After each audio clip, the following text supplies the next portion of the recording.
नमस्कार। उम्मीद है आप सब लोग स्वस्थ और सानंद होंगे। कहावत है, पुरानी कहावत है कि विपत्ति जब आती है तो अकेले नहीं आती। लग रहा है अपने केंद्र सरकार पर यह कहावत फिलहाल चरितार्थ हो रही है। एक तरफ गुजरात है जहां आम आदमी पार्टी ने आकर के खेल बिगाड़ रखा है। जीत हार तो जब होगी तब पता चलेगा, लेकिन फिलहाल जो सी खबरें आ रही हैं उससे लग रहा है कि आम आदमी पार्टी ने गुजरात में एंट्री करके जो कुछ भी वहाँ का पूरा समीकरण है उसमें उथल पुथल मचा दी है। मोदी सरकार और केंद्र सरकार जब से आई है तब से वो जितनी भी संवैधानिक संस्थाएं हैं उनको अपने अनुसार आचरण करने के लिए बातें करती है। सभी सरकारें ऐसा करती हैं कमोबेश, लेकिन मोदी सरकार इसको ज़्यादा ही करती है। जाहिर सी बात है, लोकतंत्र की जो अवधारणा है जिसमें चेक एंड बैलेंस सिस्टम का प्रावधान है और न्यायपालिका, कार्यपालिका और इस तरीके की जो सिस्टम बनाया हुआ है उसके, और विधायिका इसका जो सिस्टम बना हुआ है, इस सिस्टम को अगर अपने हिसाब से चलता है या मीडिया और जो भी है तो कोई दिक्कत नहीं है, अभी तक चलाई है। लेकिन बहरहाल फिलहाल मोदी सरकार थोड़ा अलग तरीके की सरकार है। वो चाहती है कि सारी संस्थाओं पर उन्हीं का कब्जा रहे और चीज़ें उन्हीं के हिसाब से चले। खैर वो भी ठीक है, हर सरकार का अपना अपना एक स्वभाव होता है। बहरहाल मोदी सरकार का स्वभाव ये है कि जो जैसा हम चाहें वैसा हो, और कमोबेश चीज़ें 8 साल से वैसे हो भी रही थी। कभी कभी मुश्किल आ जाती है, वैसी ही मुश्किल एक बार फिर आ गई है जब सुप्रीम कोर्ट में चीफ जस्टिस बन के चंद्रचूड़ साहब आ गए। चंद्रचूड़ साहब का पुराना रिकॉर्ड बताता है कि वो निर्भीक किस्म के जज हैं और उनके पिताजी भी ऐसे ही थे, और उनसे केवल कानून की अपेक्षा की जाती है। बाकी वो जो भी फैसले लेते हैं और जो भी कुछ करते हैं उसमें वो कानून का ध्यान रखते हैं और ये ध्यान रखते हैं कि किसी किस्म का पक्षपात ना हो। आते ही आते उन्होंने इस बात की मिसाल भी दिखा दी। और हाँ, एक बात और कि चंद्रचूड़ साहब ना आने पाए इसके लिए मोदी सरकार ने अंतिम दम तक प्रयास किया, और उनके आने के पहले एक सुप्रीम, हालांकि ये कह नहीं सकते कि मोदी सरकार ने ऐसा किया, लेकिन ये कि इस तरीके ऐसे मामलों में जो हाथ पीछे होते हैं वो सबको मालूम होते हैं, वो सामने नहीं आते हैं, और लेकिन पीछे उन्हीं का हाथ होता है। तो एक सुप्रीम कोर्ट में एक पिटीशन डाली गई कि चंद्रचूड़ साहब को चीफ जस्टिस बनने से रोका जाए, और उसके अपने कारण बताए गए उस याचिका में, लेकिन बहरहाल वो याचिका खारिज कर दी गई। ये चीज़, और चंद्रचूड़ साहब चीफ जस्टिस बने।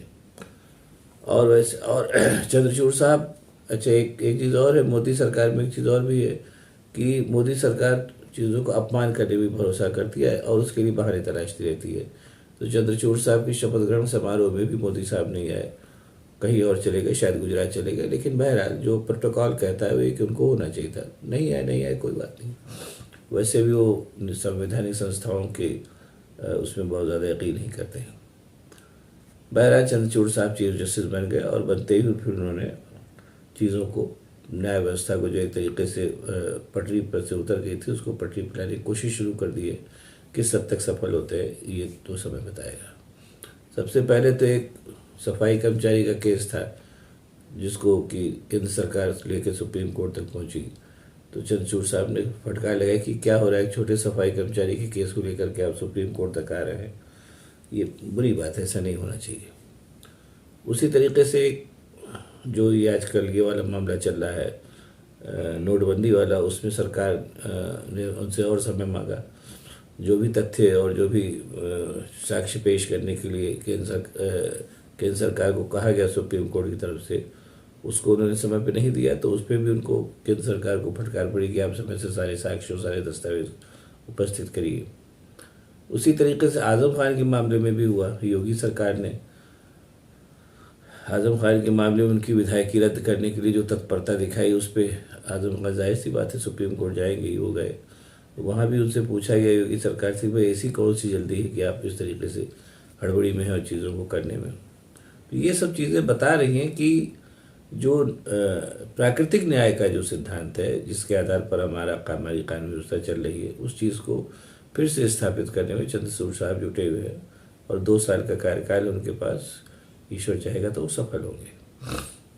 और कोई भी जो ऐसी सरकार जो संवैधानिक संस्थाओं को थोड़ा सा अपने हिसाब से तोड़ने मरोड़ने यकीन करती है, उसी तरीके से जो अपने यहाँ जो सिस्टम है कि सुप्रीम कोर्ट में कॉलेजियम सिस्टम जजों के नाम रिकमेंड करता है और उनको भेजता है केंद्र सरकार की मंजूरी के लिए, तो उसमें से भी बहुत से नाम पड़े हुए हैं जिनको केंद्र सरकार मंजूर करके नहीं भेज रही है। जाहिर सी बात है, कारण स्पष्ट है कि किसी न किसी बहाने से जो न्याय प्रक्रिया है उसको हमको थोड़ा सा बाधित करना है। उस पर भी केंद्र सरकार को फटकार पड़ी कि क्या कर रहे हैं आप, जल्दी करिए, उसमें सारे नाम भेजिए। तो ये सब सारी चीज़ें जो है ये बताती है कि चंद्रचूड़ साहब बिगड़ी हुई जो न्याय व्यवस्था है उसको पटरी पर लाने की कोशिश कर रहे हैं। ईश्वर करे वो सफल हों। और एक बात है कि जब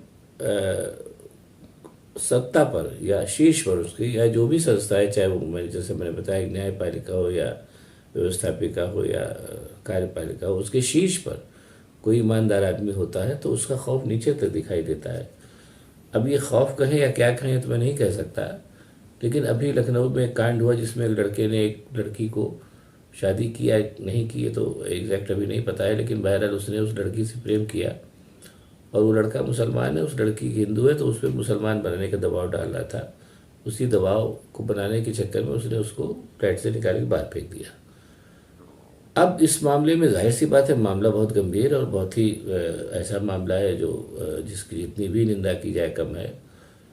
और बाद में उस लड़के को पुलिस ने एनकाउंटर किया। लेकिन अच्छी बात यह है, हालांकि मामला बहुत गंभीर है, मैं फिर इस बात को कह रहा हूँ, लेकिन उसमें नियमानुसार उस लड़के को एनकाउंटर के दौरान गोली पैर में मारी गई। इसको भी आप कह सकते हैं कि कहीं न कहीं न्याय व्यवस्था का जो जाहो जलाल खो रहा था, जो फिर से स्थापित हो रहा है, इस दृष्टि से भी इसको देख सकते हैं। वरना आमतौर पे उत्तर प्रदेश में गोली पैर पे नहीं मारी जाती है, इसको सब जानते हैं, लेकिन अगर गोली पैर पे मारी गई है, उस लड़के को पकड़ा गया है, तो ये भी कहीं न कहीं आप इसको चंद्रचूड़ साहब की धमक ही कह सकते हैं। ईश्वर करे ये धमक बनी रहे और कम से कम 2000 अभी उनको हालांकि 2 साल है भी मुख्य न्यायाधीश बने रहने में, और वो 2 साल का कार्यकाल पूरा करके ही जाएं। ये इसलिए भी ज़रूरी है कि भारत में ही, अपने देश में ही 2024 में आम चुनाव होने हैं, और आम चुनाव के समय अगर चंद्रचूड़ साहब जैसा मुख्य न्यायाधीश रहता है तो ये भारत राज्य के हित में होगा और लोकतंत्र के भी हित में होगा।